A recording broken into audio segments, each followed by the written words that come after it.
What's up everybody, Mike from Dead Bricking here. Today I'm going to do a quick review on 75322, the Hoth ATST that just came out on January 1st. If you like this kind of content, make sure you smash that like button, subscribe to my channel. Let's get to it. 75322, the Hoth ATST with 586 pieces, retailing for $49.99. This comes with an ATST driver, a Snowflakes Chewbacca, and Hoth Rebel Trooper. I love the background that they used with all the snow and Hoth in the battle scene. And then, of course, you got the infamous Darth Vader down on the bottom left. Here's a good look at the back side of the box. You can see they're battling it out. And then in the bottom left, you can see the probe droid that comes with the set. Now let's check it out. So I'll start with the probe droid. It's got a lot of detail. This thing probably had 50 pieces on it seemed like. Maybe a little more. It was quite detailed and does look really good for a small version. It's got about 4 different arms on the bottom. There's another view. And here's the last side. Overall, they did really good, I think, on this probe droid. I'm actually impressed. The ATST driver looks really good. I like how they got the goggles painted on top of his helmet. He comes with one single blaster, got his weapons belt there, and then his jacket blends all the way down to the pants. You can see the fine creases on the shirt and even on the knees. Here's the backside. He even has some creases in his jacket. And he comes with 2 facial expressions. Got his chin strap painted on. He looks like Chewie just slapped him on this one. The Hoth Rebel Trooper looks good. Plain white pants with a rifle and really good printing on the vest. And the one thing that's cool about the hat is the goggles can be on their face or you can put it on top of their hat. Here's a look with their snow goggles on top of their hat. And they come with a backpack. The Hoth Rebel Trooper looks like a lady and she has 2 facial expressions. She looks like she just met Han Solo in this one. I think they did really good with this trooper with all the detail, different facial expressions. And I love the fact they give you an option with the goggles to put it on their face or on top of their hat. And here we have the coolest Wookiee himself, Snowflake Chewie. They did a great job with the detail of this character. Now we've had this same printing before, but not one that I'm aware of with snow. He's got snow down on his toes and he's got specks of snow on his knees, on his hide, all the way up to his head. And of course he has his crossbow. Why wouldn't he have that? And you can see there's a little bit of snow on the backside. This might be the coolest looking Chewie that I've seen so far, simply because he's got the Hoth snow on him. Here's a good look at the ATST. First, I'll start with the feet. One thing I really liked about them is the way they were built. You can see that they are stacked. There's some cool little features that give extra character to them. About the same thing comes out of the Technic pieces when it comes to the legs. They're pretty much similar build to the ATST from the Mandalorian. There's some good underneath details as far as the mechanics.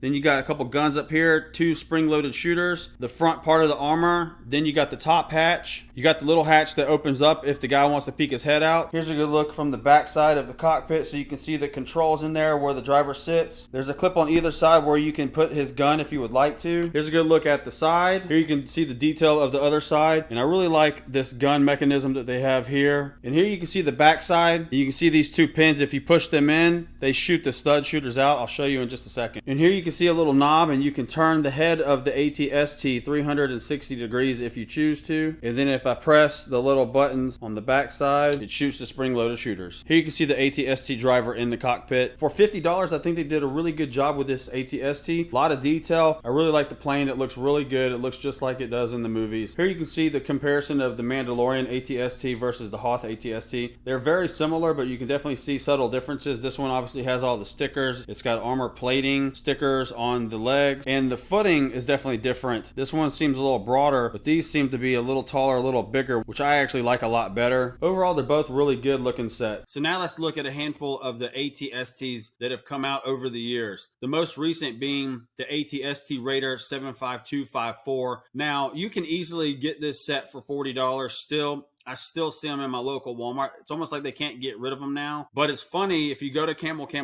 and you just look at that one spike there, it's almost like Gina Carano got fired from The Mandalorian and then got rehired, and it spiked up to $100. Right now, you can still get it for retail. I still think this set will do pretty darn good after it retires. Next, we have this train wreck, The Last Jedi First Order ATST 75201. I'm kidding. I still have it. I've never built it. This set went as high as $109 about a year ago, but just yesterday, this sold for $86, which is 124% return on investment, which is not bad for this set, I guess. Next, we got the ATST Walker 75153 from Rogue One, and it's sold as high as $195 last year, and it's currently selling for $145, which is 285%. That's actually really good for this set. Now, this last one is set 10174, one of the older ones, the original one, I would say. This one sold back in November for $900, which is a $1,095, almost an 1,100% return on investment. That's insane. Now, I know this set's been out for a while, but that's still a really good return on investment, regardless of the price point of $80 to initially buy this, even if you got it for $64 at 20% off. You can see that this one in the Rogue One did really well, whereas the one from The Last Jedi, which doesn't even look the same, has done terrible. So my final thoughts, I think this AT-ST will do pretty good once it retires. Historically, they have done well overall, and this one's got a snowflake Chewy. What more could you want? Mike with Dead Bricking, I'm out.